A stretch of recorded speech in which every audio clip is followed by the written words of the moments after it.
Habari Gari, everyone. Habani Gari, Habari Gani, everyone. And just like that, it is day 6 of our virtual Kwanzaa celebration. We're going to allow it a few minutes, allow people to come in, to let us know where you're coming in from, and to like, comment, and share. And so we're excited, guys. Day 6 of our virtual Kwanzaa celebration. And so, Habari Gani, everyone.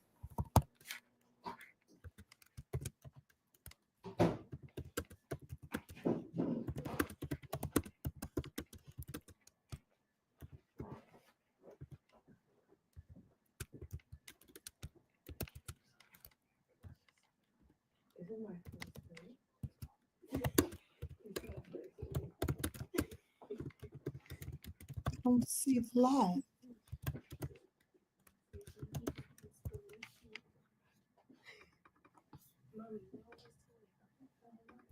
Do you see it, Principal Capella? Yeah, we live. I know we are live. I just don't see the live on my page. Oh, let me put it on down. I'll tell you. Let me see. I'll tell you right now. Oh, there it's on this phone. Okay, it's on there. It is. It's this Apple. That's why I prefer Android. No shade. Yes, no, same here. You ain't gonna catch me with an apple. Right. Habari Gani, everyone. Happy Kwanzaa. We are on our 6th day of our virtual Kwanzaa celebration. And just like the first 5 nights, guys, we have some powerhouses that are waiting backstage to share with you. We have elected officials, we have school leaders. And so they are going to be having a candid conversation tonight about Kwanzaa in general, 5 principles, but primarily tonight's principle, Kuumba, which, as we all know, is creativity, right? So excited to have this conversation. So, again, welcome, Habari Gani. Let us know where you're hailing in from. It's New Year's Eve, guys. We're going to try to hold it to a tight 90. We're gonna keep it to a tight 90 minutes so everybody can get ready to celebrate the new year and be ready for day 7 of Kwanzaa and the beginning of a new and victorious year. So excited. Again, Habari Gani, everybody. Bargani, Kaumba. I see you, good brother Darren Martin in the building. He'll be on with us tomorrow. Dot McKeeva Jeter, I see ya. So committed and so faithful. I love her. Auntie Dot, you have to share that consistency with your nieces and sisters because we need it as Black women to know how you are so committed. Anything that you support, you stay committed to it and dedicated. Some of us can learn from that. Thank you.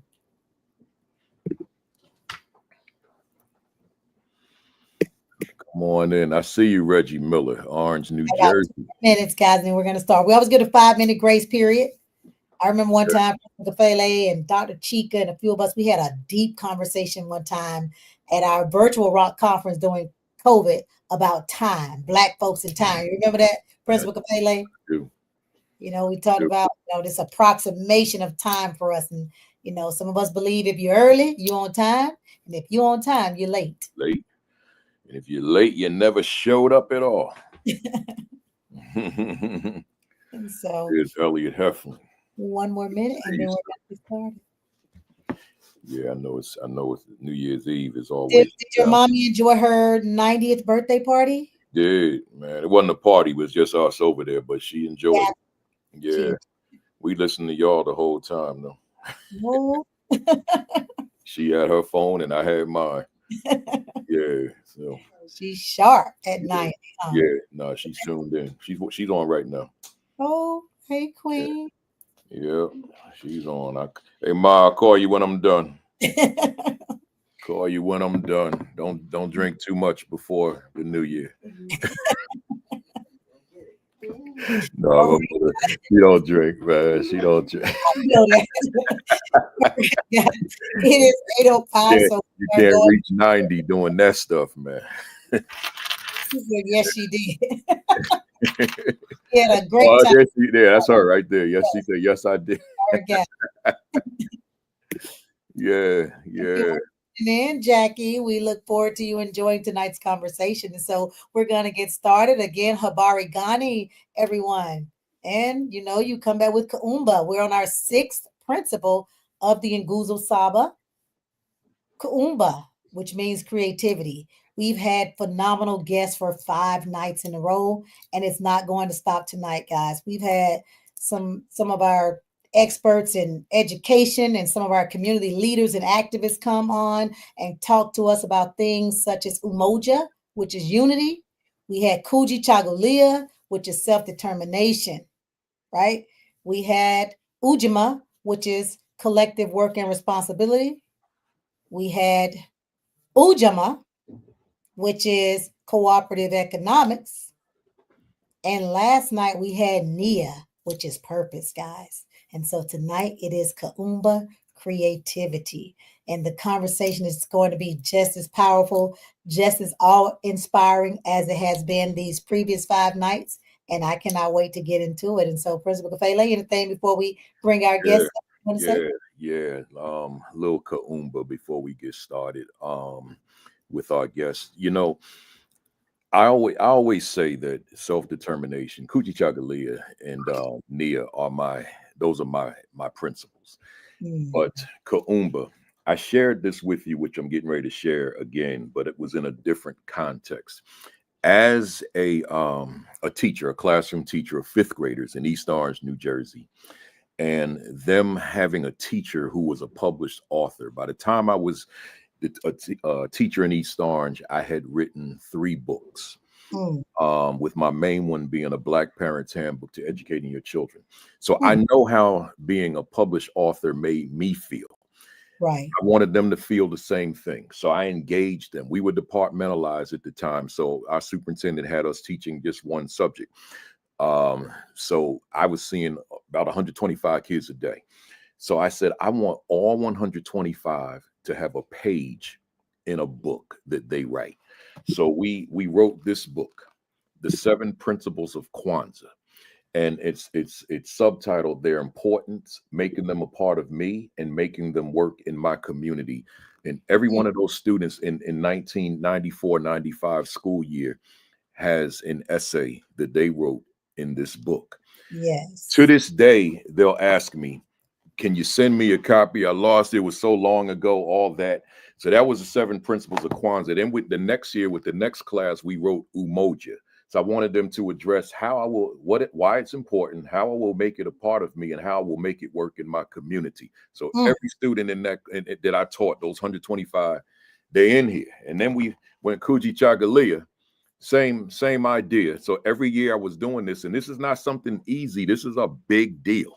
yes. A lot of editing we're doing and all that kind of thing into a finished product. Every student gets their own book, right? But they just get one. A lot of them still have them because I'm still in touch with a lot, but others have misplaced them and they want them. And then that was the last one because I became an administrator the very Right. next year. But before we did that, we did this one. The history, my history and culture are extremely important to me. So in the name of Kaumba, I was doing something I quite frankly have never seen anybody do. All right. Having my students, even in a secondary environment, because it's easier with a homeroom where you just got your one class, but in a secondary environment, I got these young people writing a book. So when Yes. I posted it today, I'm gonna close on this. One of my students, Nicole Sweeney, who was one of those students in 94, 95, she wrote me on Facebook today and said, Mr. Kafele, that book was my launch of becoming an author because she's a published author now. But Okay. she said it started with when she wrote that book. So that Kaumba, man, we can take that in so many different directions when we just look within ourselves, our spirit, our head, and bring out that which could be laying dormant to do big things for young people or whatever it is that we're doing within life. So Kaumba, that's where we are today. She says, put them on the market again and trust will buy them up. Yeah, yeah. Yeah, that must have been Zaid that said that. No, that was Jackie. Oh, that was put you on my trust. She said no. We know a brother named Trust that sells books. They used to Oh, sell books. That's why I thought that. Yeah, no, trust will yeah. buy Trust, them up. Trust Graham. Yeah, yeah. Okay, so we're going to bring up our guests.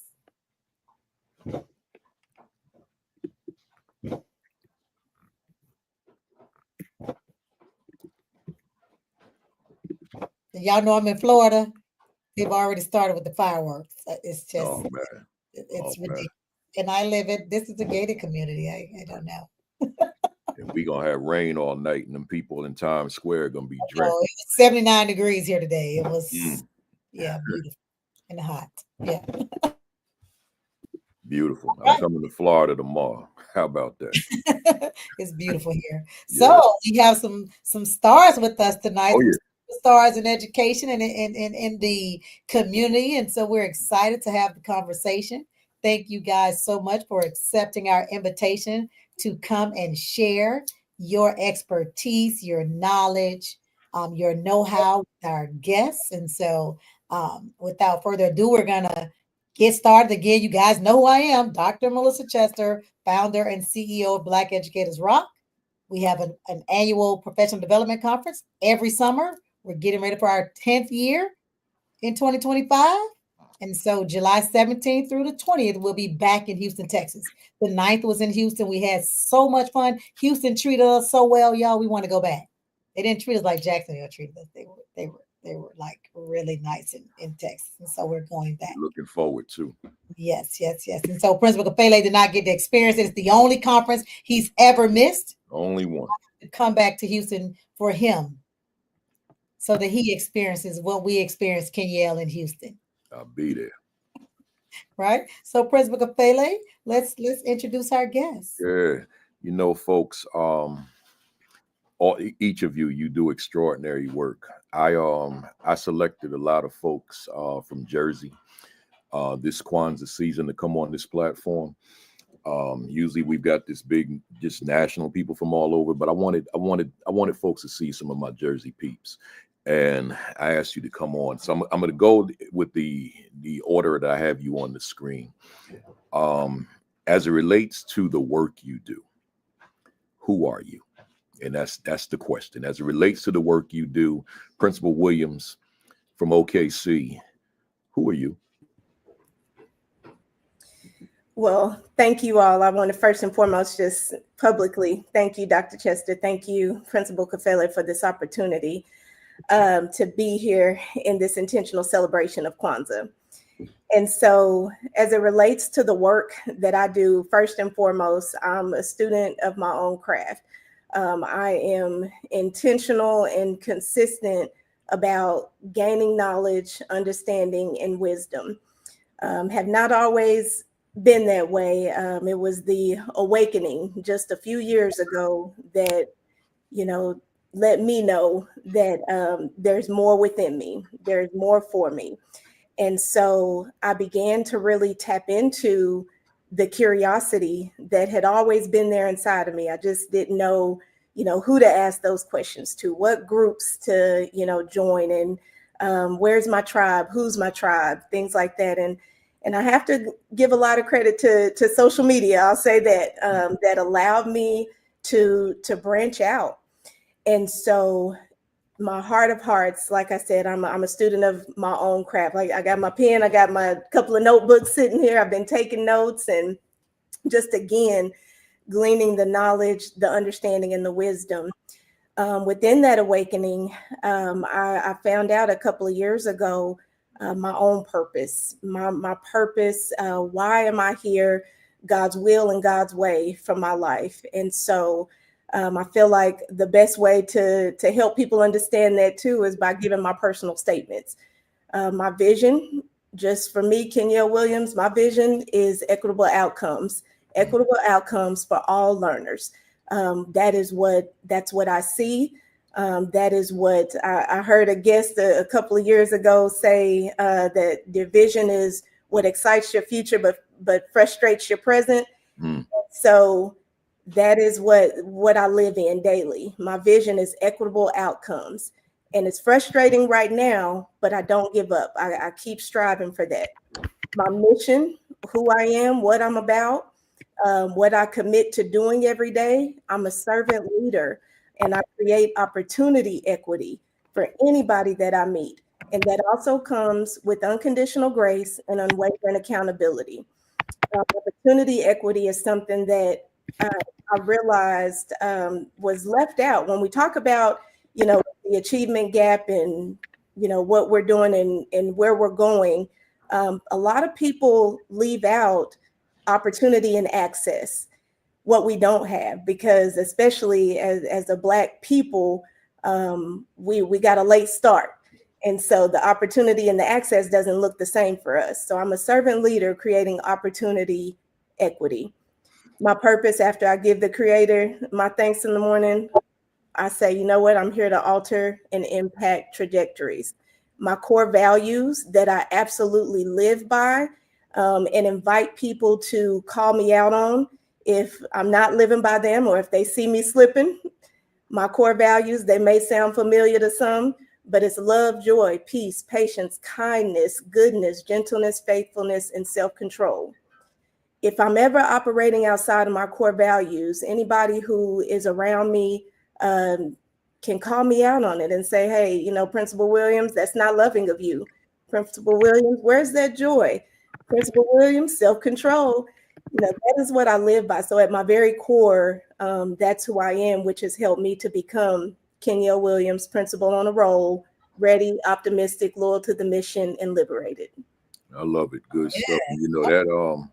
That frustration you talked about, that's the motivation, right? To continue to climb. Let me go to Deputy Mayor, and it's going to be the only time I use that title, but Deputy Mayor of the great city of Newark, New Jersey, Keisha Yuri, as it relates to the great work that you do. Who is Deputy Mayor Keisha Yuri? So thank you again for having me here. Keisha Yuri, Deputy Mayor for Public Safety in the City of Newark. And before I was a deputy mayor, I was a director, but my core self and who I am is I am a social worker, right? By degree, by trade, by probably by spirit, but activism, right? So I come to this work by way of activism. My core, my root is advocacy and activism and community. So Keisha Yuri is community. Keisha Yuri is the people. Keisha Yuri is always fighting for the underdogs, core values, truth, justice, liberation, right? And that's like the ultimate thing, being able to make sure that there's equity. But we know that in the world that we live in, right, we're constantly fighting for that.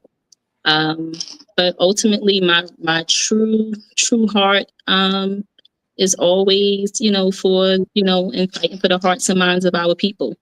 And so at the center of everything, at the core of everything, Keisha Yuri is the people, and the people is Keisha Yuri. Love it. Before I go to Tony, let me just ask you, where is that spirit of activism? Like, where is it coming from? Where is it derived from?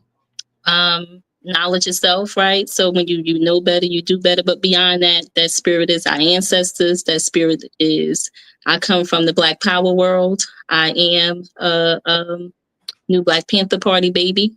So I come from Black nationalism. I come from probably in the whirlwind and in our other worlds, just knowing who I am. So I think knowledge itself and the spirit of the ancestors, the spirit of all of our Ngozo Saba principles. And so once I learned those principles and I learned that everything comes from Blackness, then I was off to the races. So everything that I do is done out of Blackness, out of spirit, out of culture, out of being African. And so that's the spirit. The spirit is culture. Oh, I appreciate that. Appreciate you. Yes. Before she goes to next, let me say this because I need for people really to again internalize what she just said. So she said it came from knowledge, her love of Blackness. This is what Kwanzaa is about. We're trying to awaken that in some people and reignite it in others. And so, guys, this should be a jump start to you wanting to go and do more research. The thing that I've noticed about our guests, Mayor, Deputy, and Principal KL included, guys, when you have that sense of purpose, you have that sense of self, you know who and what you are, you know whose you are, you tend to move in much more strategic and intentional ways, methodologies, right? Every guest that we've had, they're not random with their implementation of these principles. They're surgical with it. And that comes from that knowledge. So just I really hope this is igniting some of you all, reigniting, awakening, introducing it. So thank you so much for those comments, Principal Kenyelle and Mayor Deputy. Yes, ma'am. Hey, you know, Carol Blanchard, this on the feed. You were saying you didn't know about this weekday podcast. This is a week long, but you missed the AP and New Principals Academy for the past 2 weeks that I've been announcing this. We're every day, 8 o'clock since December 26th until tomorrow. So you can go to my page and see what you missed. You missed a lot of power. Let me go to Brother Tony Perkins. Same question, Tony, as it relates to the work that you do. Who is Brother Tony Perkins? Peace, family. And I just like to thank you guys for having me. And this is a pleasure to be on with such brilliant minds. And who is Tony Perkins? Tony Perkins is, first and foremost, Tony Perkins is a human being. Tony Perkins is a community warrior. Tony Perkins is an educator in the Jersey City Public Schools. And the thing about it, and we speak about purpose, right? And recently, me being at the age I am right now, and just really, not recently, but over the past maybe 6 years, really identifying with my purpose. And my purpose is to inspire. And it's always been with youth, right? I've been working around the youth and dealing with youth as far as mentoring. I'm also a credible messenger here in Jersey City, working with good brothers that's doing good work in the community also. And the thing about it is, I just see so much going on in my community and the surrounding areas where our youth, I'm also a football coach, so I have it firsthand at Dickinson High School. So when I see youth that's walking around committing senseless violence, crimes, and all kinds of stuff, and coming from broken homes as such as things that really hits Jersey City hard and surrounding areas, it's a purpose for me to engage, because the things I always do the comparison with me coming up. You know, a lot of times, and 90% of the youth that I service have no relationship with their mom. And it's disheartening for me. So I'm always preaching and advocating for these kids, you know, to build relationships with their mom and their dads, and just to be better people, better human beings. As far as athletics, you know, I share with my football team and the players, like, I don't care about football. I want to teach you how to be a productive citizen. I want to teach you etiquette, how to shake a man's hand and look a man in the eye when you're doing these things, how to speak, how to articulate your feelings and your thoughts as far as getting your point across to the community and being heard. And it's just a blessing just to work alongside of a lot of people, good brother Bates, that's doing great work in the Jersey City community. And it's just a blessing just to be here, man. And that's my purpose, just to move forward and make today better than yesterday. Yeah, and your reputation precedes you in terms of the work you do out there. That's how I became familiar with you, quite frankly. Principal Brother Tyrone Bates, as it relates to the work you do as principal, who are you? Who's Tyrone Bates? Good evening, everybody, and I'd like to thank the esteemed panel here. I'd like to thank Principal Kafele for the invitation. I was taken aback by it. I'm just honored to really be here tonight in this space with such brilliant minds. Principal Tyrone Bates, I am a progressive work in progress. And what do I mean by that? When I do a lot of self-reflection, I look at where, you know, I can make areas of improvement. I always seek different avenues of improvement, speaking to Principal Kafele, talking to other community members, and really just trying to gain a better understanding of what my purpose is. And tonight's topic when we talk about creativity, I think about the diaspora as us as an African people. I think it's always been innately embedded in our DNA where we've had this sense of creativity, where we've had to make ways out of no way. And even in this day and age, creativity seems to be a necessity. As they say, necessity is a mother of invention. So I like to use my creativity on my students, particularly mine.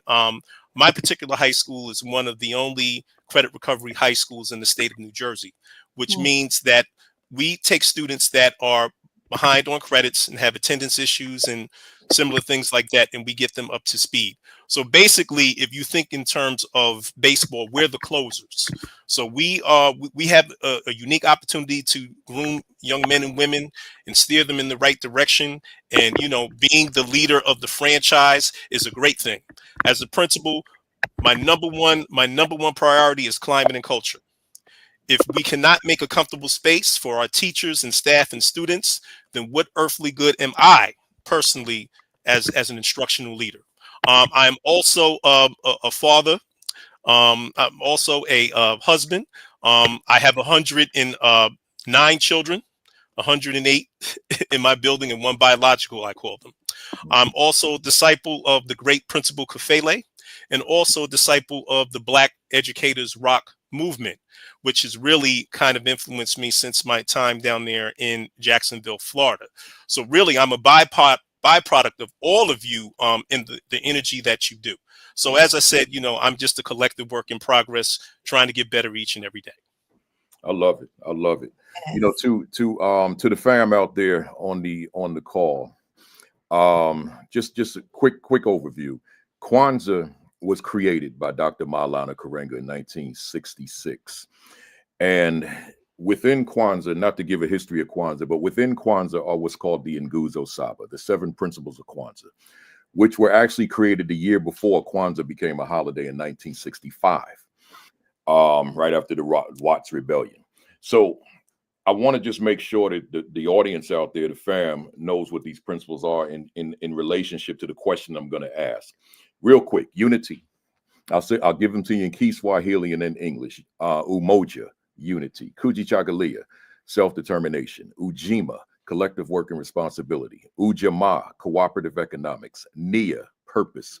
Kaumba, creativity. Imani, faith. Ngozo Saba, 7 principles. So those are the 7 principles. We could talk all day for 24 hours about them. But the thing is, Dr. Karenga said that although the seven days represent Kwanzaa is the vehicle to introduce these 7 principles that we should be living by. So January 2nd is really where it starts, right? In terms of implementation of Ngozo Saba until we get back to December 26th of 2025. So with that backdrop, here's my question, and I'm gonna go in the same order I went before. I'm gonna go to matter of fact, let me switch that order. Let me go to Keisha Yuri. Keisha, in what ways, when you think about your work, when you think about your overall just commitment and who you are, in what ways do those 7 principles inspire what you do? So the work that I do now, you know, on a citywide level for the city of Newark is under public safety. I'm the community-based side of public safety. And so with that, I ultimately have, so with the principles, and so it is practiced in all of them, Umoja, right, and unity. I've funded about 55 organizations to do work in the city of Newark to be able to help with violence prevention in the city in terms of trauma recovery, safe passage in the schools, high-risk intervention with our gang members, domestic violence, victim services, youth mentoring. It's like 7 lanes of work. And so we were able to bring together all these organizations and told them that you can't keep working separately in order to do this work. We can't work in silos. And so once a month we meet with them and we, you know, ultimately helping them to develop their programming, but keeping them on track so we all working together. Self-determination, allowing them to do the work in the best way that they can, with different identities, because the youth needs something than the adults. Substance abusers need something than domestic violence. Our shooters, our carjackers, our robbers, all of those folks who are perpetrators need something different. And we got to be able to work with them and not ostracize them and bring them to the table. But we got to allow them to have some self-determination, right? How do we, implement that? Collective work and responsibility, working with law enforcement, working with the school systems, working with the hospitals, the colleges, the universities, everybody working together. Cooperative economics, this money, so I gave out $14 million. So ultimately the money that I get is 5% of the police department's budget. The police department's budget is $250 million. I get 5%. And then I also got some grant dollars. And so I ultimately repeat those figures one more time.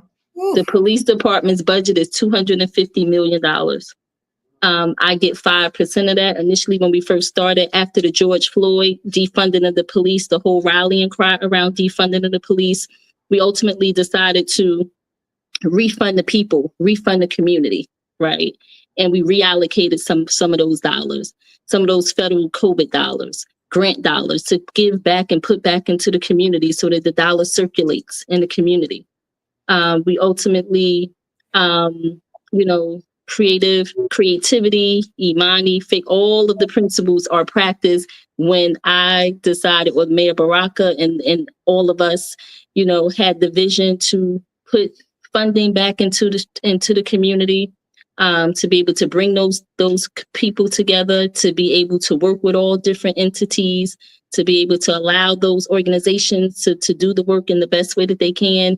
And so ultimately we are leaving the community better than we inherited it. Right. And so that's why we've been able to have these record lows. I was out in the streets rallying and protesting when we had 110 homicides in the city. And to be at year to date today with 37 is powerful, powerful, powerful work that has been done to bring those numbers down to the percentage that we've been able to bring those numbers down. And so we gonna get deep on that one. Okay. So it's coming. So all of the principles is what we ultimately did in order to make that happen. I love it. And I'm for the balance of the panel, I don't want you to feel compelled to go through the principles, right? Right. But I don't have a criticism for the way you did that. I just don't want the others to feel compelled that I may not know the principles like that. So but how, and same question though, and I'm gonna go to Tony on this one. In what ways does the Ngozo Saba 7 principles inspire the work that you do? Big time, right? It's so important. Like I said, coming from a background of women. I was raised in a house full of women, right? So a lot of times when I see a lot of kids out here today, who've been through the same thing, where that father figure is not around, right? And then they're being pushed to the side, or they don't know how to identify with their manhood or whatever the case may be, or their gender, I'll say. And we see it a lot in the high schools, right? And the thing about it is, am I still there?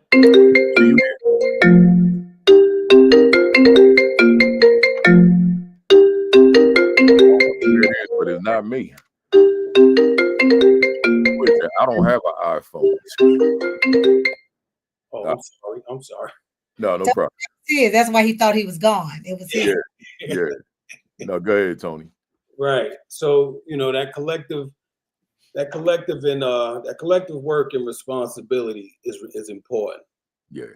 Because as a coach, to build and maintain our community together and solve our problems as a collective, it's just like taking that role onto the football field, right? We're coming in as a team, right? And what I always preach to the players and the kids, right? We come in the off season, we come in as individuals, right? So everybody's an individual trying to find their way. But at some point, during the season. We have to come together as a collective and become a team, because that's the only way we're going to be successful. And as I can say, you know, coming off of last season, I see progress.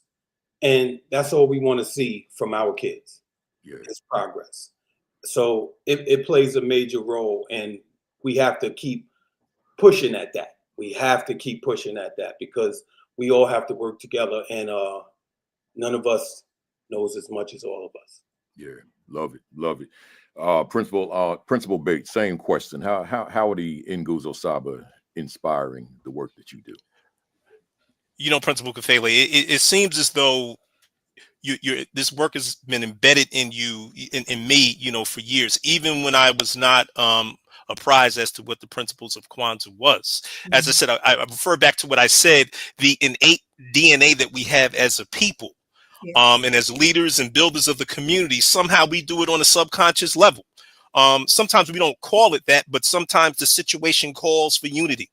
It could be a situation where you have to talk to teachers or parents and get them together to, you know, agree on one page. And I'm going to tell you, with our students, self-determination is the key, because I say to them, every day that you come here, you make a decision to get better. And every day, your self-determination will drive your future.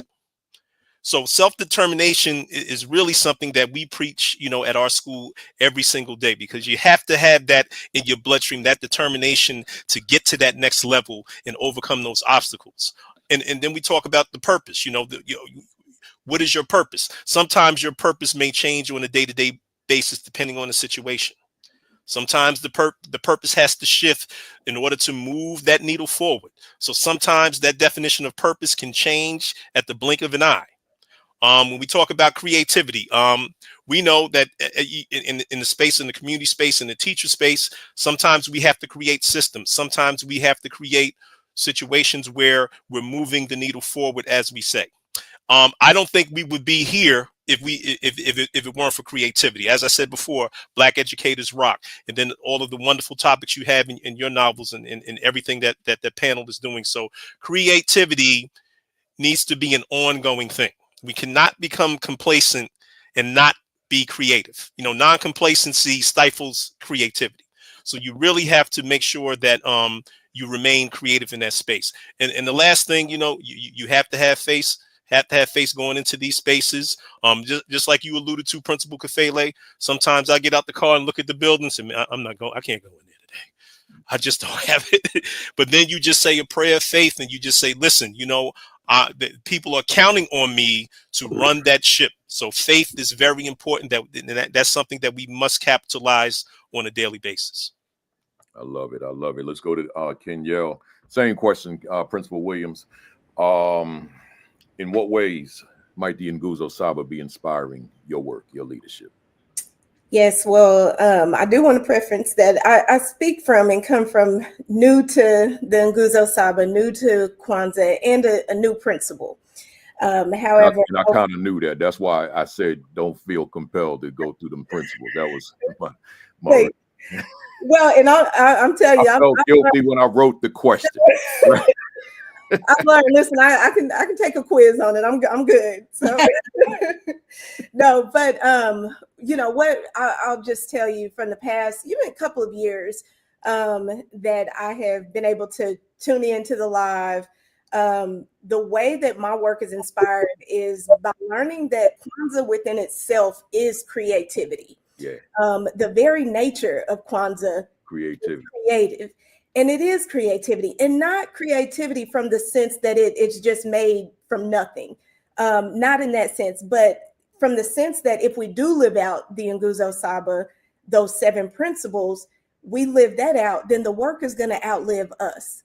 And therefore, we have left this a better place. We have left this a more beneficial for our legacy to inherit, for the children to inherit. And so the way that I'm inspired is that it's a generational responsibility. As an educator, you know, we are teaching generation after generation after generation. Everything that we do today, whether it's good or bad, touches tomorrow.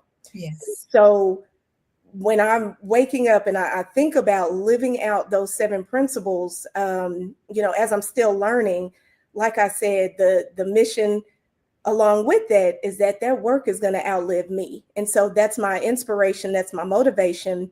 But then it also goes into the way and the message that I speak to my staff. What I share with them is that, you know what, I might not use the word Kuumba, I might not say Kwanzaa, but that's exactly what we're doing, because I'm inspired to do that.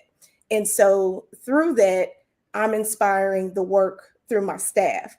And I'm very big on, talking with them and being intentional about, I don't want you to just buy in to what I'm doing. I always often say to them, if you're going to buy in, you can be bought out.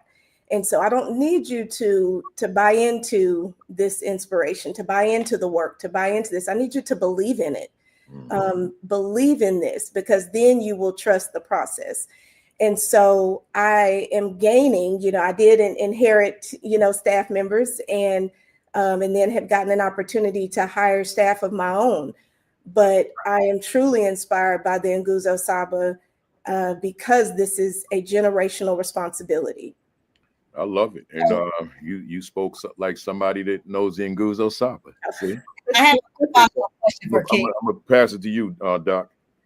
Okay. I have a follow-up question for you, Kenya. What is your, because you said you're a new principal, what does that school makeup look like?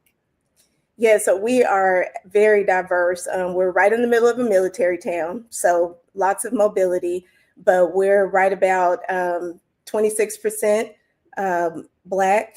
We have just about equal amount Caucasian, biracial, and that's on their demographics, biracial, and then Asian, Pacific Islander, Indigenous. So we are a very diverse group of scholars. We are, and that's staff and students. So staff and students. And so I asked that question because Kenyella actually attended her first rock conference this summer. Yes. And now, when you're talking about some implementation of some principles, she actually brought how many staff members? There were 7 of us. There were 7. How many of them were white? 3. Yeah, 3 of her 7 that came, because she's at 7. So of the 6, half of them were white. Yes. When I tell you they had a ball at the rock conference, they wore the Black Educators Rock T-shirts. Like she said, they're not buying in. They're believing in the work that she's doing. And I mean, to see this 6'5", he got to be all of 300 and something pounds. Yes. Guy with his Black Educators Rock shirt on, dancing on the floor with us. Like, I mean, it is a testament to they must believe in your leadership. Absolutely. Leadership. So, I mean, you may be new to understand it, but it was just like Tony has said, and our other principal has said, like, these things are innate in us. And so what we're doing is hoping that you're seeing people who are awakened, and because they're awakened in these principles, they're even more effective in the work that they're doing. You've heard the term, I don't know if you've all noticed, and it must be a New Jersey term, because they keep using this term, trusted messenger. That is so powerful, because it's something that we talk about here in Jacksonville. Who are the messengers in the communities? They're not just saying they're the messengers, they say they're the trusted messengers. And that can only come from when you know what your purpose is, when you're moving in right purpose, you're moving on purpose, and you're moving with purpose. And so I just wanted to throw that out there, that commentary before I ask the question of, and I'm going to start with my ladies. This is creativity, right? It says to do always as much as we can to leave our community more beautiful and beneficial than we inherited it, right? Because most people, this is what creativity is, Kuumba is about, right? It says it emphasizes the continuous improvement and innovation within individuals and communities. And so that just simply says, as you grow, if you're truly doing the work, your community that you touch is going to grow as well. And so my question comes from this. It says creativity involves breaking out of established patterns in order to look at things in a different way. And so my question is around, how were you all able to come in and make such great impacts in the spaces that you're in? utilizing this, and so how, because I know you're saying you inherited some staff members, mayor, deputy mayors. Keisha said that they reallocated some funds, and so when you were doing those, I just want you to talk about like one of the most pivotal moments in your career, you're currently, and how that principle impacted it, and just if there were challenges and how you overcame those challenges. Hey, Keisha, before you go, let me just holler at Marquise Quill Lewis for a hot second. Marquise, Okay. I appreciate you immensely. I just want you to know I see what you're writing, and you warm my soul, my brother. Thank you. All right, Keisha. Ultimately, for us, we know in all cities, that we were having after COVID, there was like a tremendous increase in violence, like, nationally. And so we ultimately, said we need to do something about it. But we had already been, for me, I've been on the grounds about 15 years doing violence prevention work in community. And so now the shift becomes, now I'm in government doing this work. And now politics plays a role. Right. And so I'm doing it under the mayor's office and in the health department starting out. And so I started it with no money, with no funding. We just had, an idea what it needed to be. We didn't know we needed a strategy and, funding and all of those things. Again, I'm coming from activism, right? We do things with shoestrings and bubble gum and rocks. And so ultimately now we shift into government. And so it was tough shifting to government, having to work under politics, work under mayor. But the great part was that I had a mayor. Mayor Baraka is so progressive, and he allowed us space to be able to do this. And he allowed grace, and he opened the door and, allowed us in to be able to make mistakes, to be able to, take some risk. And so no other mayor ultimately is going to shift dollars from the police department. It's a huge risk. It's a huge no-no, right? Shifting dollars from the police department, telling the police you got to share everything you got. So the building that they allowed us to be in was a police department where we had our 67 rebellion sparked out of. And so the police were moved out. They allowed us to move in, and we hired social workers and outreach workers and victim advocates. So a place that was once a place of harm, of police brutality, is now a place of help that people can come into and get help. And so we're transforming spaces, we transforming attitude, we transforming resources, we reallocating resources, which is a huge shift. I got social workers in every police precinct throughout the city. For every 10 police officers that go into the police academy, I get to hire a social worker on their budget. And so that's just a different way, a different shift. We create and change. We shift in how we doing things, right? Community-based public safety, reallocating dollars. We have kids that are in college. I got 60 kids in college right now, 40 at St. Elizabeth, 20 at Rutgers, where we picking up tuition and their parents were incarcerated or they were victims of violence.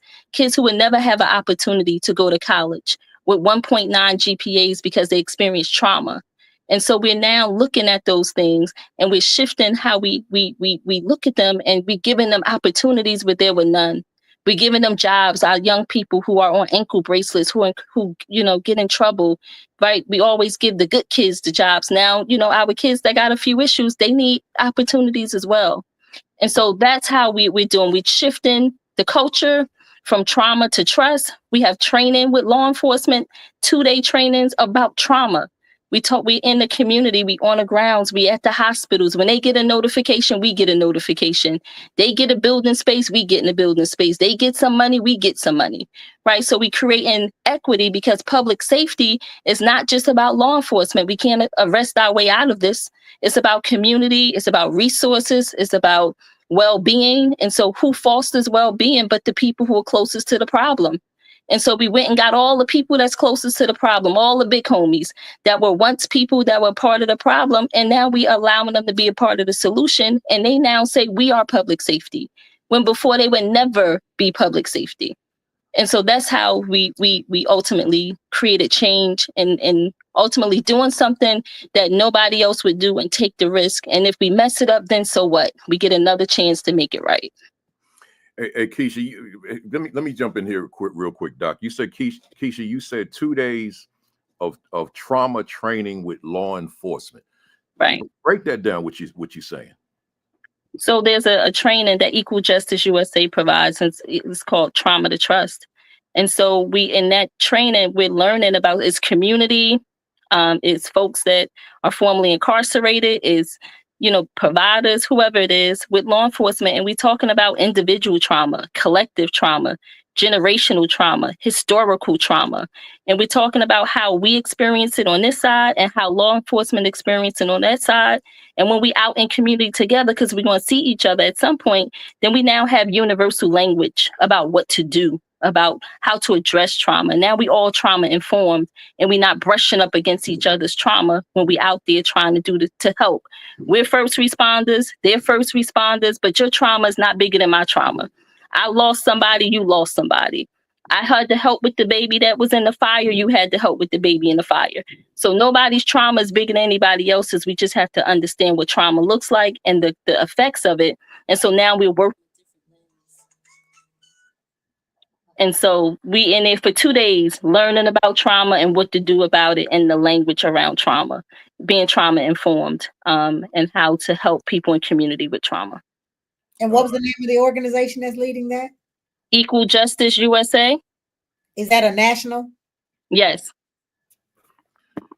And it's still yours, Doc. But Keisha, when I get the questions back, we gonna go all the way back to Anti-Violence Coalition. Okay, certainly. Yeah. I want to go to the beginning, so we'll wait for that. Okay. Doc, it's all yours. Principal Kenyelle, answer that same question. And before I answer, if I may, I just want to lift up my sister Keisha. That is amazing work. I just want to say that, and it kind of, again, not even kind of, it speaks to my core of that, creating opportunity equity. Just because two people end up in the same circumstance or have the same circumstance doesn't mean that they need the same thing to fix it or to get out of it. And so the intentionality around the work that you're doing is amazing. And again, that's just another example of equity, opportunity and access equity, which is, again, leaving us better, our people better. So I just want to lift her up in that. But the question you asked about breaking out of those established patterns. And, you know, as I sit and reflect on, you know, what it took for me, it dates way back when I was, not even way back, but just when I was in the classroom, you know, years ago when I was in the classroom and I was teaching. At the time, we often described the school that I was at, Two Lakes Elementary, as school heaven. We were under the leadership of Principal Lee Rowland, and it truly was. It was school heaven. That was my first experience as a teacher. I was being developed as a teacher. I was, you know, learning the craft, and it was good. And then within that, a couple of years into teaching in the classroom, I had an opportunity to teach my own daughter, to be her teacher, for her to be in my class as a fourth grader. And not only her, but also my niece as well, just my sister's daughter. They're 3 months apart. And so I have been going along, you know, teaching, doing what I thought was best, you know, getting a few accolades here and there. And then I ended up my daughter and my niece in my class. And that right there opened up a whole new world for me about what it meant to be an educator, to be a parent, and to have a successful student, have a successful child.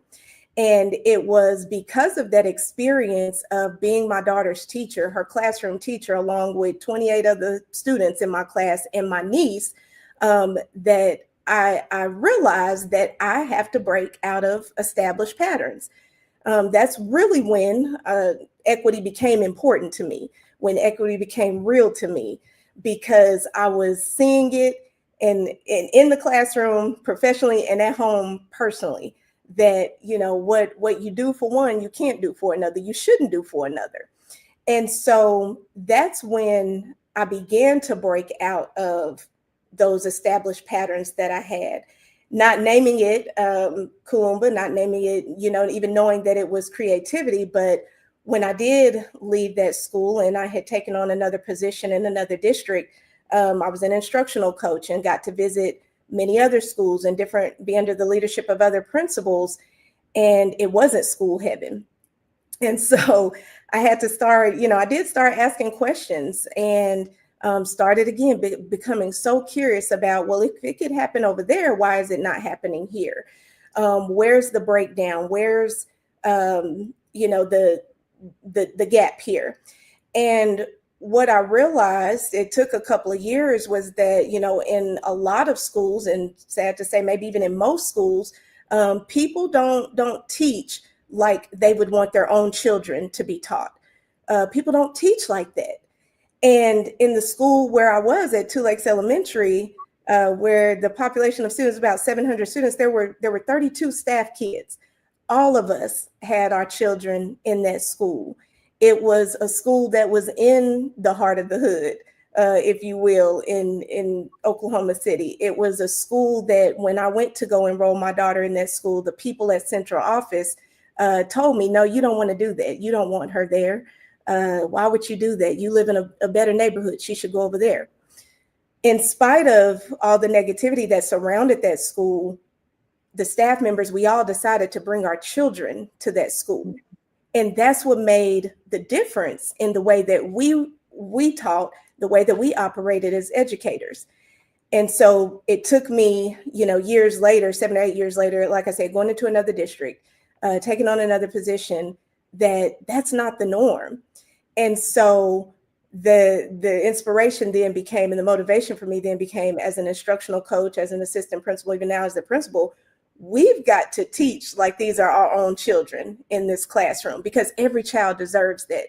And we can't do that with established norms and established patterns, because at the end of the day, if we do that, and if that's our trajectory, and if that's what we continue to do, then we're operating in a system that wasn't designed for us to succeed. And so therefore, we have to break out of those norms. We have to learn how to navigate the Confederate waters, which is what it is. And the only way, one way that I feel very strongly about, is if our own children, if your own child, whether it be your niece or your nephew or a child that you birthed or adopted, is sitting right in front of you, receiving that which you are giving. Good stuff. Wow. Good Yeah. stuff. Good stuff. Principal Perkins.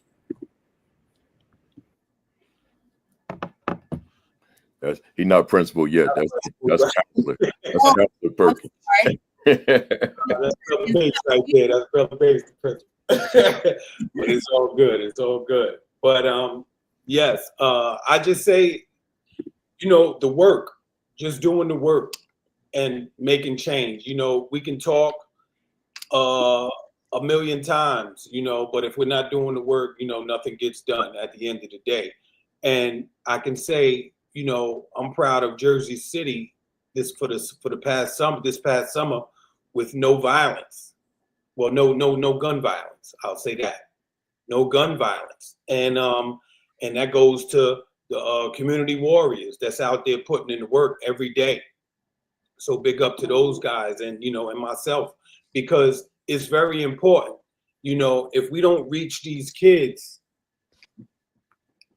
at this stage of their lives, and I'm talking about right now, I think it's going down to where we have to get them as at pre-K, because a lot of things aren't really transpiring in the homes that they might need as far as the tools to be able to function out here in society. So I think it plays a major part that we address these issues that's plaguing our communities, and just addressing all of the issues, because there are so many issues that these kids have and that they bring. And sometimes a lot of the educators that's inside the building might not be able to identify with some of our students, right?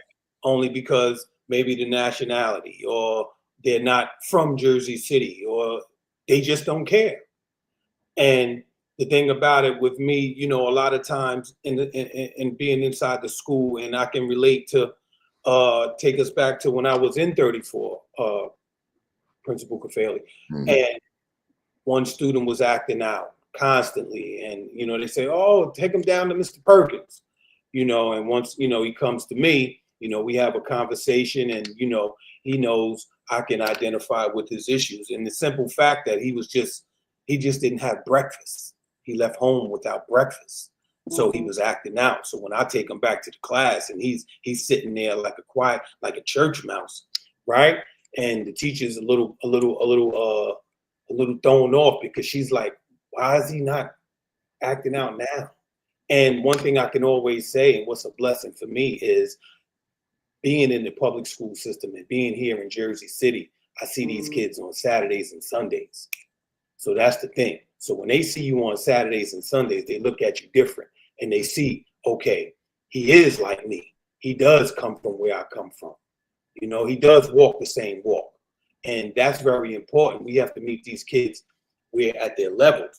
A lot of times we want them to do things or act in a certain manner in which they weren't taught. And I say that as a coach also. You know, we put so much emphasis on doing the right thing or learning this or running this type of route when these kids were never taught to run a route.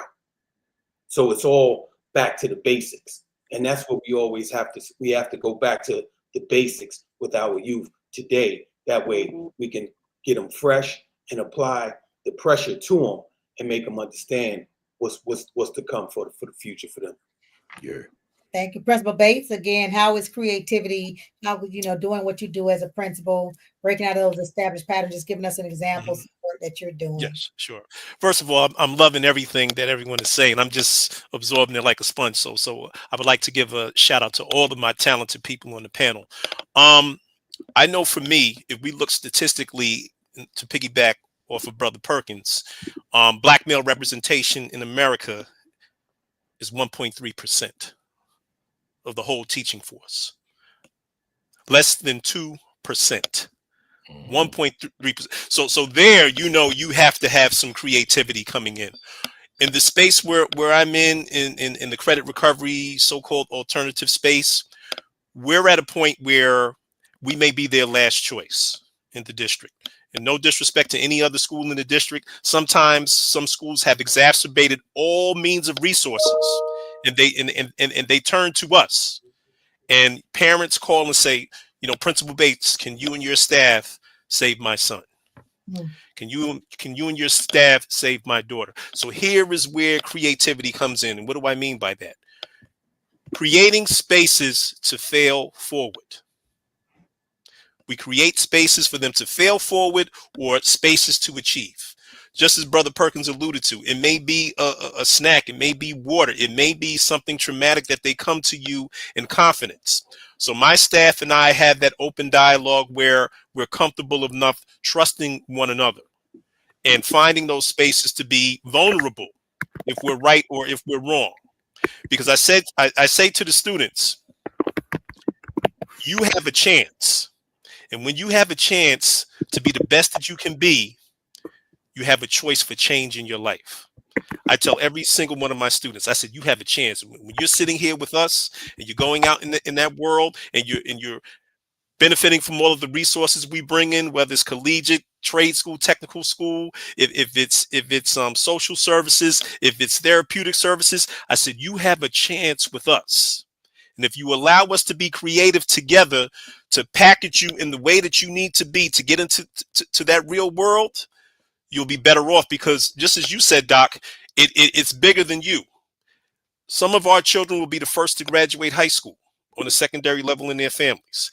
That is a transgenerational experience. So creativity for us is our hope to be transgenerational and transparent in the fact that we can move them forward with honest dialogue, vulnerability, along with accountability. So sometimes you create spaces depending on the situation. As I said to you before, each day, you know, you have to think about, how can I move this building forward? How can I be creative? How can I be creative in communicating with my parents? How can I be creative in communicating with central office? How can I be creative, engaged in community with Brother Perkins and Brother Kathele and all of these other entities, both fraternal and governmental entities? How can we come together as a diaspora, as we say, to enhance our creativity. So I would say my creativity allows our students to have a chance to make choices, to be productive citizens. Yes, and you in that alternative space. We got to make sure we connect you with Principal James Presley, who was on last night. He's doing some phenomenal work in that space as well. And just what you were saying, he does that diaspora. He goes out, he helps them get jobs, and he has businesses hiring them and having like all types of ceremonies, not just signing. Like they do a job signing ceremony. They do they do different things, and so definitely have to be creative, like you said, in meeting our children where they are. So thank you all for your comments. Going to turn it back over to you, Principal Capelli, and I think Deputy Mayor is back. Hey. I am back having some technical difficulties. No worries. Forgive me. You're on mute, Principal Capelli, if you're talking to us. Yeah, thank you. I was getting ready to say, Keisha, to the fam out there, that the nature of the work you do, not so much the deputy mayor work, but the other work, you could be called anytime, and particularly on a night like this, New Year's Eve, and then you gotta go. Because that's part of what she does, y'all. She could be called anytime at night, and she got to run. So I was thinking that was what was happening, but I'm glad you're here. Let's talk about the Newark Anti-Violence Coalition. Back in I forget the year, but I was principal at Newark Tech, so it was somewhere in the 2005-6ish area. And instead of me giving the backdrop, you being one of the founding members, I was out there with you guys, but I don't assume that role because I didn't stay. Bashir tends to want to give it to me, but I didn't stay because I was doing what I was doing. But you're one of the founding members of the Newark Anti-Violence Coalition, as well as Marquise, who's on the screen right now. Tell us, what is the Newark Anti-Violence Coalition? Why was it created? And what was it comprised of? So the Newark Anti-Violence Coalition was ultimately founded in around 2009, 2010, but the underlying work was happening. This is during the time that I began to talk about when Newark was having over 110 homicides a year. And people were just business as usual. There was no outrage about it. It was like, oh, well. And during that time, we had an increase of women and children being shot. And again, it was business as usual. And so during that time, we was having to stop self-genocide campaigns. We had our street warriors with the street doctor. We had SOS, Saving Ourselves. So all of these organizations were forming to try to, work around, this violence. And so what we said again is that collective, work and responsibility, doing work together. So the Newark Anti-Violence Coalition ultimately formed. Mayor Baraka wasn't the mayor at the time. He was probably just a principal at Central High School. And ultimately his activism life, was active. And there was a woman by the name of Nakisha Allen that was shot and killed on Elizabeth Avenue in Meeker. And that was like the forming of where there was no outrage, and the mayor, Baraka ultimately called people together through like a text message, right? And said for people to like come out. So, anybody that was outraged and wanted to do something about this violence in the community, again, it was a community issue. It wasn't a law enforcement issue. And we were blaming law enforcement during that time. And so, folks began to gather outside of that building on Elizabeth Avenue. And then it just, became people coming out every week to wherever violence was taking place. We would go to those locations and shut down the traffic, and we would shut down the streets. And we had the attitude that a life was interrupted here, so everything is going to be interrupted. No buses are going to move. Nobody's going nowhere. Nothing coming in, nothing coming out. And it was an aggressive approach, and people were upset about it. But ultimately... Keisha, hang on. Let us know what those intersections look like. Those intersections look like Elizabeth Avenue and Meeker, like the whole intersection being taken over, and the traffic is being blocked, and people standing in a circle, and standing in front of buses, and standing in front of whatever so that nobody can come in and no traffic could come out. And it would be for about 2 hours. And we would have a speaker system, and we're talking to the community, and we're saying to them, if you see something, say something. If you, saw what, or what, you don't have to tell law enforcement, but tell us. right? So that we can do something about it, because we knew that there wasn't a trust with law enforcement during that time. And so it was really an aggressive approach for people to be able to take care of community themselves and police themselves. So it wasn't just intersections. We blocked the highways, 280, 78. We blocked. It was, I see Zaid, civil disobedience, right? Disrupting violence for 155 weeks in a row. But we also went to the churches and we said to the churches, y'all got a responsibility too. Church ain't happening this Sunday because stuff is happening outside. So we blocked the church doorway so folks can go to church. And so it was a very, aggressive. We blocked city council meetings. We would go take over. And so it was, wasn't relegated to just the streets. It was every entity, schools, churches, highways, byways, city council, every entity, until people started to be, to get involved because they needed to be involved. And so the birth of the Newark Anti-Violence Coalition happened from civil disobedience, us taking over the streets, rain, sleet, snow, no matter the weather, because the people who were doing the shootings, robberies, carjackings didn't care what kind of weather it was. So we couldn't care either. And so this was the approach. And so this is ultimately the platform that helped Mayor Baraka become the mayor. We had demands while we were out there hooping and hollering, or while we were out there, protesting and rallying. Our first demand was we wanted a say in public safety, who our public safety director was going to be. We didn't want folks to be able to tell us. So they went and got Gary McCarthy. We said, Gary McCarthy must go. We don't want him. Number two, we wanted Amistad taught in the schools. We wanted Black and Brown history taught in the schools. If people know who they are, they're less likely to commit crime and violence against people who look like them. We wanted employment. We understood that violence was about poverty and finances and not having and public health. And ultimately, we wanted the Bloods and the Crips to put their guns down. So we was talking to the Bloods, the Crips, and our street organizations. And we wanted violence declared a public health issue.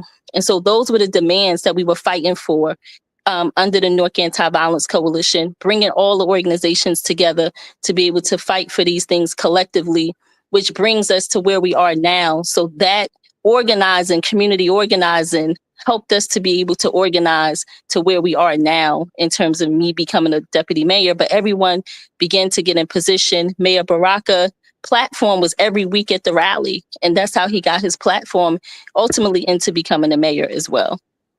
Intentional and strategic. Yeah. Absolutely.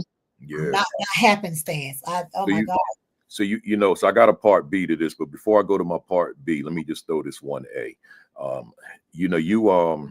You said rain, sleet, and snow, and you kind of said it in passing because you were in it, so you're not going to see it the way someone that's hearing about it that never saw it before. So let me ask the question this way, because I already know the answer. So when the big snowstorm came, you all were where?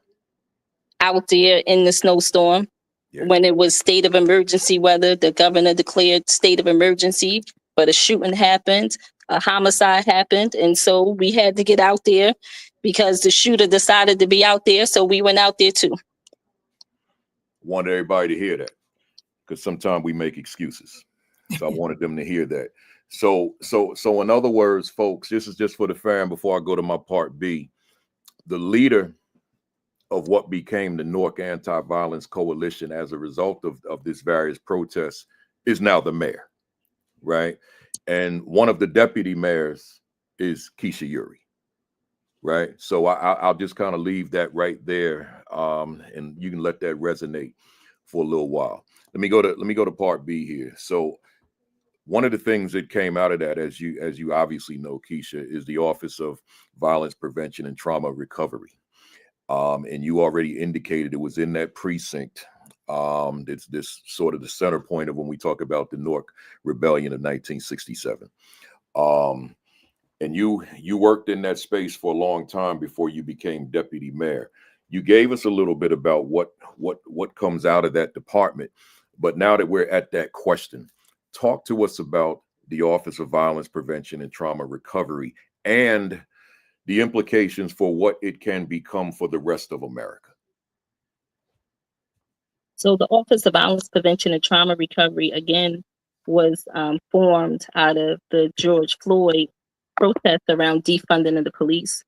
And again, we talked about not having trust with law enforcement. And so when that happened, every city, in America was up in arms and up in smoke. And so we had a protest here as well. But then this was based on those demands that I just talked about.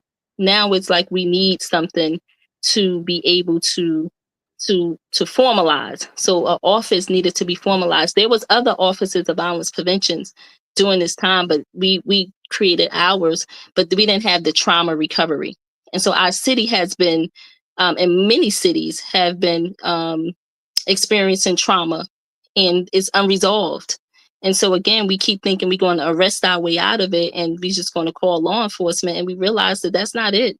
We needed more, right? And we needed to be able to heal, to do some healing work.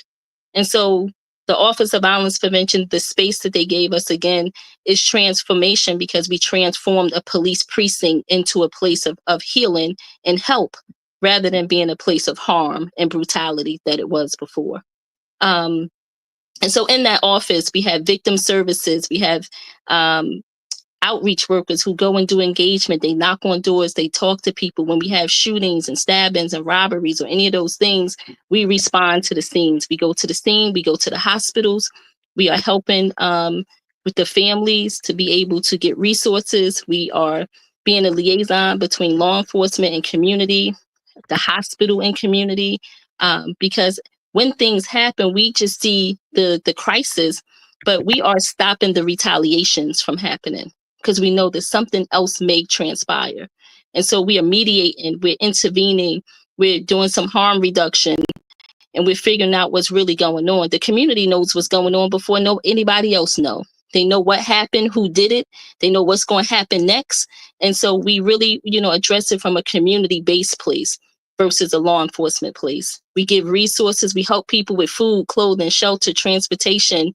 Within the schools, we're helping with outside the schools. We're doing safe passage. We're, making sure the kids get to school safe and back from school safe. We're inside the schools. It's nothing like having some of the guys from the neighborhoods and the big homies outside the school when the kids are going back and forth to help them feel safe, and allowing them inside the school on the lunch periods. So when you got the big homie out and outside the school and inside the school asking, did you do your homework? Did he come to school today? Right? It's just a different culture. And what we're facing is a lot of the school systems don't allow people with criminal backgrounds to come into the schools, to work for the school system, but they are some of the best people to be able to do it. And so we're now fighting for them to change these antiquated, rules and policies around, folks with backgrounds or, whatever it is, to be able to be a part of the solutions. And so that's some of the things that we're doing. But we are following up with people who've been victimized, and we're following up with the perpetrators. And so it's all sides, true wraparound, like Melissa said, but from a real intervention place, and doing it from a place of like real aggression. I don't want to say aggression, but intention. Yeah. Right. And changing the way that we are used to doing things, and allowing the people to do it who may not have a education, who may not have a degree, who may not have any of those things, and undocumented folks, right? We are creating programming for undocumented folks. We are creating relationships with undocumented folks and all of those different entities. So truly integrating everything that we got and figuring it out. Even when there is no solution, we're creating solutions where there are none. That's Kaumba. And lastly, that crime report came out yesterday. I know you gave us a little something, but give us a synopsis, the translation, because we're talking about 5% defunding of the police, and a lot of people are like, defund the police. You can't defund the police, but you got a progressive mayor who took the position, we're going to defund the police by the 5%. Let's hear the results. Right. So in refunding the people, right, we are ultimately putting the money back into community, because again, law enforcement gets funded every year more and more and more, and we're always making cuts to the budget for everybody else. And so a way for us to be in the budget, and the general budget, is we're going to be under law enforcement, under public safety. But those dollars are not are programming dollars, are education dollars, are training dollars, all of those things, employment dollars. And so the numbers that we were able to see a decrease in, not just homicides, because we keep talking about homicides, but we were able to get over 2,300 referrals from the police department. So that means the police department is calling the Office of Violence Prevention, and we referring it out to all of the partners that's doing this work. That's mental health, that's therapeutic services, that's youth mentoring, that's high risk. So the police department gave us 2,300 referrals this year, which means we're putting in resources. We're not arresting those people. That means we are on scene responses. We had over 200 crime scene responses that we responded to, which means we intervened and stopped some retaliations from happening.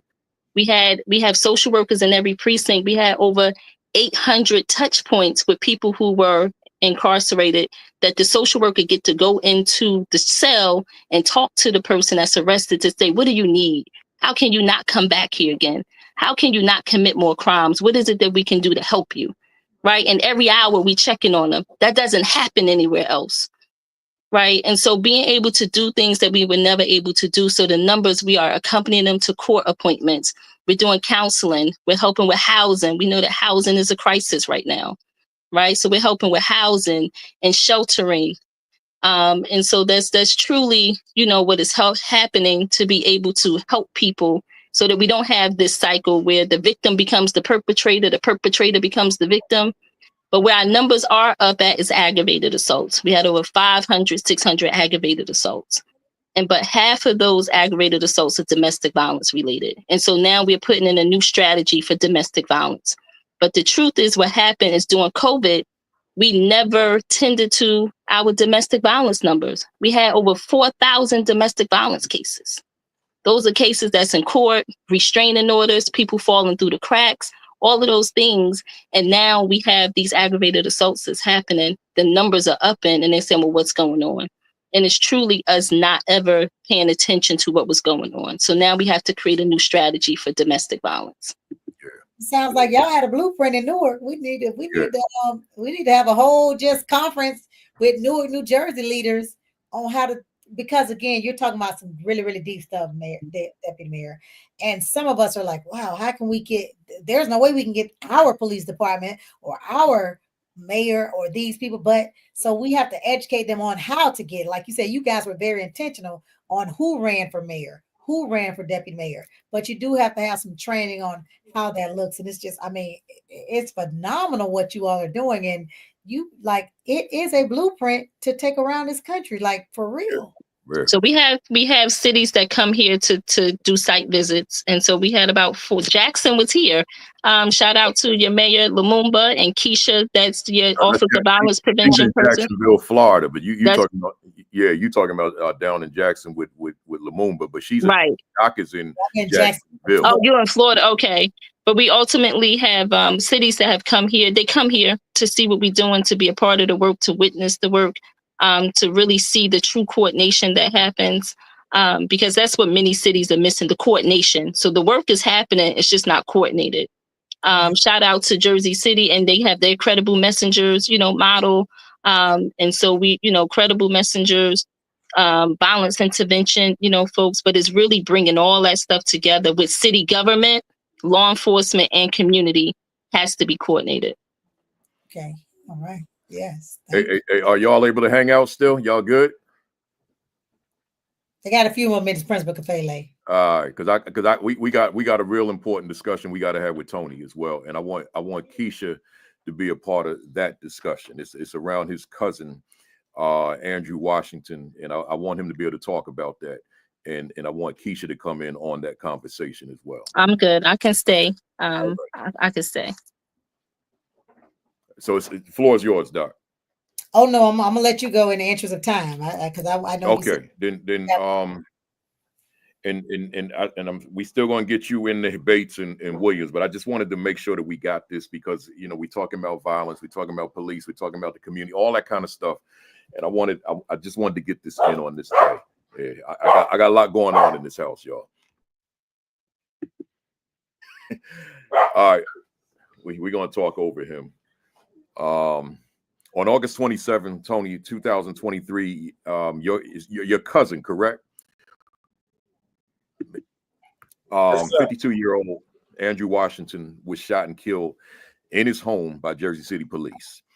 Prior to the arrival of police to Brother Washington's home, who was also a friend of Principal Bates, I might add. Yes. The family had called the crisis hotline because he was undergoing a mental crisis. He suffered from bipolar. Yes. And so they called the crisis, but the police were dispatched to come to the house. And one thing led to another, and he was murdered by the police in his hallway. It was all on social media and all that. So Tony played an important part in terms of just the response to it. Zaid spent a lot of time in Jersey City. I guess other members of the Newark Anti-Violence Coalition were there as well. But with that, Tony, talk to us about what happened. Well, when I had got the call from my sister, I think everything was pretty much over with, or the police were there. So when I came on Randolph, I came around the block. My mom and them were already out there when the police showed up. My cousin, which is my Aunt Lisa, her and my mom reached out to the crisis team, right? First. But the police were there, and my mom was asking the police, can she go upstairs and have a conversation with him? You know, just so he have somebody to identify with as far as his episodes, because we know how he gets when he goes into these modes. And the thing about it was they allowed her to do that, and he was calm. He was calm. He was relaxed. He was at ease, and he was cooperative. He wasn't harmful. He wasn't even thinking to harm himself or anybody. And once the police got there, they took it upon themselves to go upstairs and try to do the same thing as far as calming him down, and then became the forced entry, right? So when the forced entry came, they asked him, if I'm not mistaken, they asked him to open the door. He knows who they are, so he's fully aware of that. So he's not gonna open the door for the police. He's not gonna do that, right? And at the end of the day, they said he had a knife inside his apartment at the time, but he wasn't being harmful to himself or anybody. So when the police went in, they didn't ask any questions. They came in shooting. So they didn't give him a chance to even respond or attack or make any type of escape or any type of action, false action. And it's really, really unfortunate, you know, that day. And, you know, it still hits hard for me right now to think about it. And just thinking about the whole day, how it was handled. Mm-hmm. And I just know it could have been different, and he can still be here with us today because I experienced him having an episode. And actually we were traveling, right? We were going to Trinidad, and we were on the plane, and we touched down in Trinidad, and he was fine. Everything was fine. And then he got there, but he didn't have his medication at the time in Trinidad because he thought he can just, you know, manage. He can sustain while he was in Trinidad. And then he started acting strange in a foreign country. And luckily, thank God, you know, the residents of Trinidad, of Carenage, the town we were in, knew who we were there visiting. They were good friends with the family we were there visiting. And he would wake up early in the morning and just walk up the road and just interacting with all of these, you know, all of these locals. and they don't know who he is. But make a long story short, as we were returning, because we had to get creative, to get him his medicine, to get back on the plane. So what happened was we were eating breakfast, and he got up to use the restroom, and we managed to get to a pharmacy out there because we were in contact with his mom to get the proper medication that he takes, and we were able to get the medication out there in Trinidad, and slipped it in his breakfast, and he was calm until we got to the airport. And when it got scary, is me and him were flying together. It was just me and him. So when we were on the plane, he was in the middle, and I was on the aisle, and somebody else was on the window seat, and we're flying, and we're like maybe 2 hours into the flight, and he just jumps up out the seat and just starts yelling, and I'm trying to calm him down. And the thing about it, one thing about that disorder with bipolar, people who suffer from that disorder, they normally attack, or they normally have an issue with the ones that they know care about them the most. And unfortunately, that happened to be me on the plane, and he was looking at me like, cursing at me, right? And and I'm just thinking, I'm like, okay, Drew, you got to just calm down for now. Let us just get to the ground. We're in the air, we're on a flight. Just try to relax and calm down. But Allahu Akbar prevented us from having a major incident. And it didn't get as big as I thought it was going to be, or anticipated it, due to I know how he gets when he has these episodes. And the thing about it is, for law enforcement, for these guys to be trained to deal with these situations, it was never portrayed the way it should have been. Mm-hmm. And due to the lack of training and the lack of professionalism as an officer in a situation like that, my cousin is no longer here. Right. And my family really, really suffers from that today. So, we stand on, justice for Drew. And it's just really a touchy subject for me. And, hope you guys can forgive me for that. No. I felt like it needed to be discussed. My heart reaches out to you, and continue condolences to you and your family over the loss. But in the context of our discussion today, and this is where I want to bring Keisha in. As was said, and as you know, Keisha, police showed up instead of who was called, who was contacted. Considering how the Office of Violence Prevention and Trauma Recovery work, in your estimation, what should that have looked like? Yeah, that certainly definitely should have looked like a call together, right? So they call it a ride together, but certainly because EMS, when you call EMS don't come without law enforcement to calls of mental health.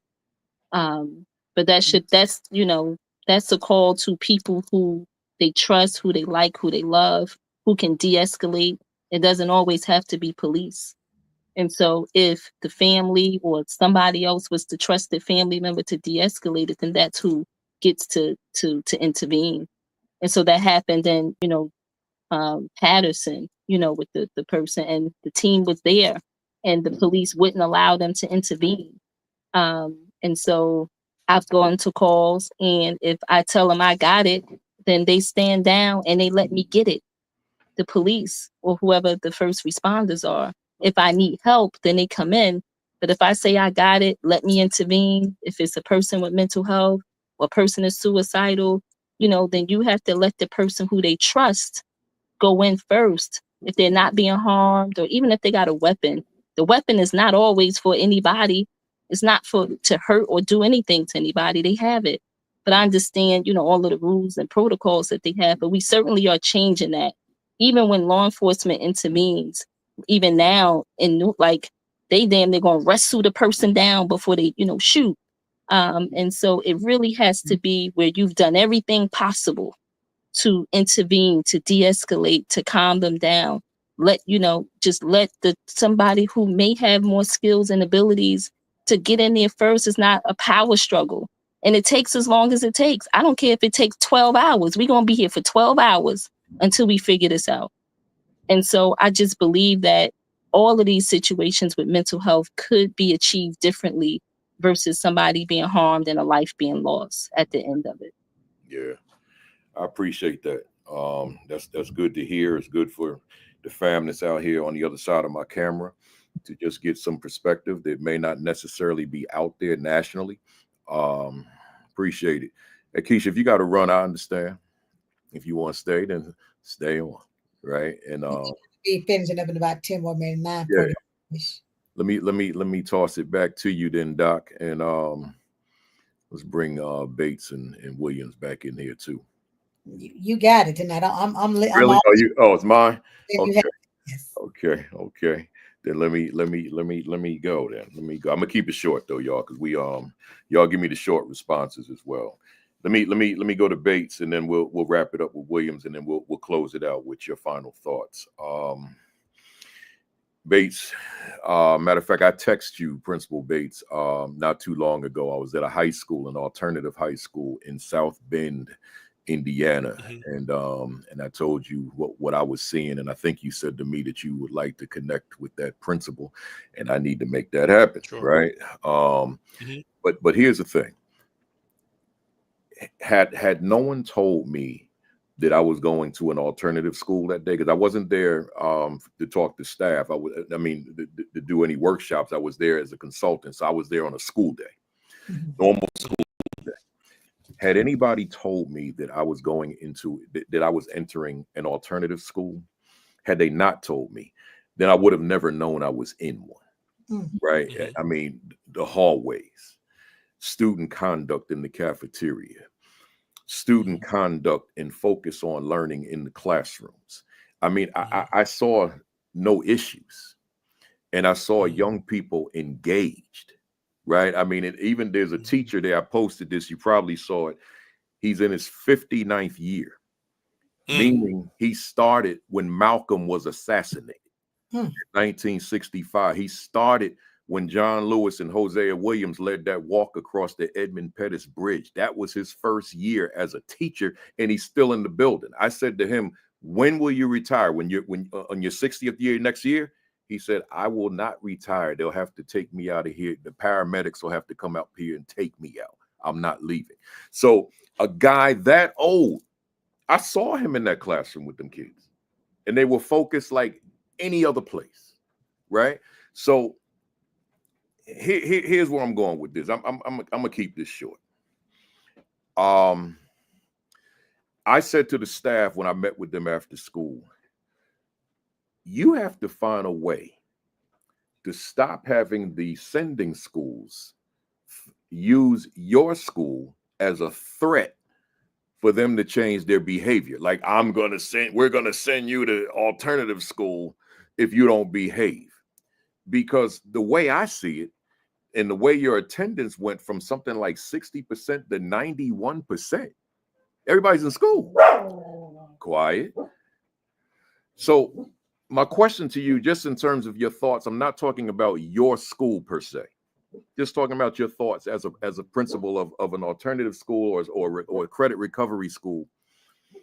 What are your thoughts on those particular schools functioning just as the sending school, but the difference just that the youngster needed an alternative setting? Well, once again, I'm just going to piggyback to what I said, creating a space where, students have the ability to fail forward or progress forward. We are an application only school. And when we sit down to screen our students. We sit down and interview the students before they even enter our building. And we have these critical conversations. What didn't work at the other school? What do you need from us? What is it that you need from us is the first question. Mom and dad, auntie, what is it that you need from us? And we'll let you know right off the bat if we're able to provide that for you. I think with us creating a safe space and really producing a high graduation rate, the past 2 years I've been there, we've had like over a 90% graduation rate. There you go. Luckily There you go. for the kids that have come in. So we have managed to seal the deal, from the comprehensive high schools, but we had to create a space where it was safe for them to be themselves. Because a lot of times kids come from the comprehensive high schools, there's 300 and 400 or 500 kids. We have a maximum of 120 students. So it is a smaller learning environment where people can work a little bit more intimately, a little bit more cohesively. They have all access to me all day, every day. If they need to get to a crisis teacher or the nurse, or if they need to get to, the so-called gatekeeper, they call me, or uncle, whatever they call me sometimes, respectfully, they can get to me. But we create those spaces for our teachers. We create the spaces for our parents. We engage community resources to assist students. So they know when they come into the building that they're coming into a safe space. A lot of them come from different sources of trauma. We have some kids with ankle bracelets on. We have kids that are involved in serious gang activity. But we say our number one priority when you step into this building is for you to be the best that you can be, and for you to recover your credits and move on to a space where you can be a productive transgenerational member of society. And that starts with climate and culture. So now what happens is word of mouth gets around to the other schools. And parents call me every day. Can you get my son in? Can you get my son in? So I attribute that to my teachers and staff and really building a safe, cohesive climate and culture, and just being honest and vulnerable with people. And I just tell them, your child has a chance. And once they understand and believe that they have a chance to make it a shot at the title, that is the most important thing. All of you have a chance. And 99% of them believe it. So, we just create that space where they can be themselves, work on themselves, fail forward, progress forward, and then and start afresh. That's what we do. You're muted, Principal Kafele. Because I got Ace in here messing up my flow. Before I go to Principal Williams, I'm gonna put you on the spot. Principal Bates, I'm gonna put you on the spot. How important, how significant is Principal Tyrone Bates' leadership to that school? It's significant because I create a level of climate and culture where people can be themselves, where they can be transparent, come to me with the truth, good, bad, or indifferent. I tell my teachers and staff and students, let me know what's happening, good, bad, or indifferent, and we will work it out. If I'm failing, just as the other people said, you call me to the carpet. But I think creating that positive climate and culture, making it a comfortable space for you to come in and be yourself is one of the things that, because I believe in my leadership, climate and culture really spearheads everything else. If you're not comfortable coming in that building, emanating out of your leadership is what I'm hearing. Yes. Each and every day. So they know that they can come to me, and I'm not that figure where, he's gonna. And so you have to model the behavior, Principal Kafele, because guess what happens in crisis? They look at the leader. Yeah. When something goes wrong, what is Bates gonna do? If you have an irate parent, if there's a kid that's spazzing out, and what is Bates going to do? So you always have to model the behavior. You have to inspect what you expect, but you have to model the behavior. And I just learned that from being on the other end as a teacher and working for leaders that didn't have that empathy and compassion. And I always promised to myself, I said, if I ever get on this other side of the fence, I'm not going to do things that way. I'm not. And that was one of the reasons why I got into administration. I was really frustrated with some of the leadership in terms of how they were being treated and how they were devalued. Everybody in that building is important, from the custodian to the lunch person to the clerks. Everybody's important. And it's always critical to have those conversations besides school. How's your family? How's your mother and father? Oh, how's your daughter doing? So you have to build those relationships. And then in building those relationships, you establish trust. It doesn't cost a lot. It doesn't cost a penny to be kind. That's right. Anybody can be kind. So I think just using that style of leadership for that particular building has really made our program very successful. Just what I said earlier when we were talking, you just resonated again.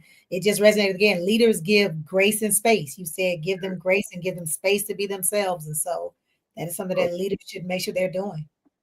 Love it. We're going to wrap up with Principal Williams. Principal Williams, I taught elementary school for 7 years. I led middle schools for 8 years and a high school for 6 years. So I worked in all three levels. Beyond the shadow of a doubt, my biggest challenges as a public school educator was middle school with the middle child, the 7th graders. 6th grade, we good. 8th grade, they mature and they ready to move on to high school.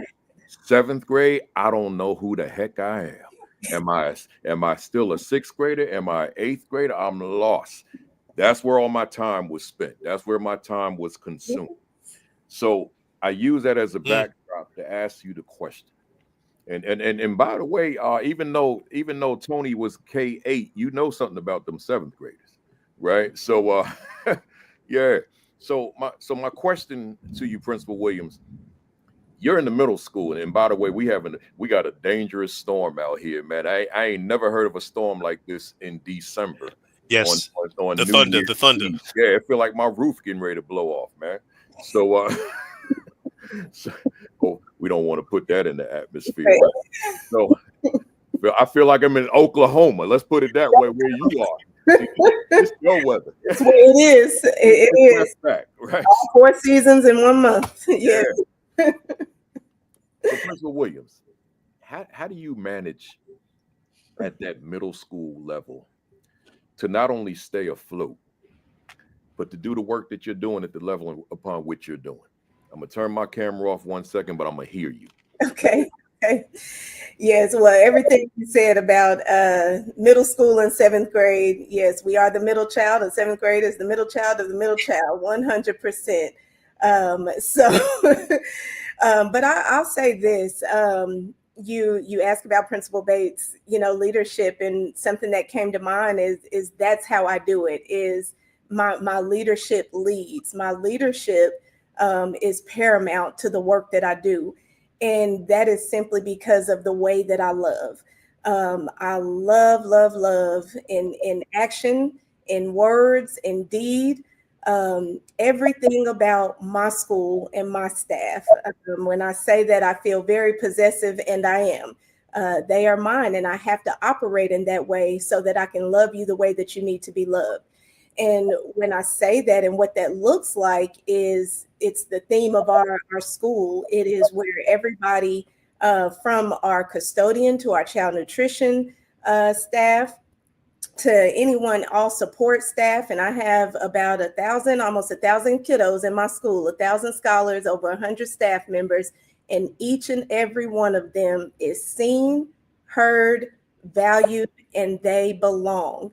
And I make sure from day one that is the message that is modeled for them. That is the message that continues to go out to them, that is portrayed through me, through my leadership team, through the teachers, any of the parent volunteers that come in. You will be seen here, you will be heard, you will be valued, and you will belong. And the only way that I'm able to do that is with the intentional focus that we have on wellness.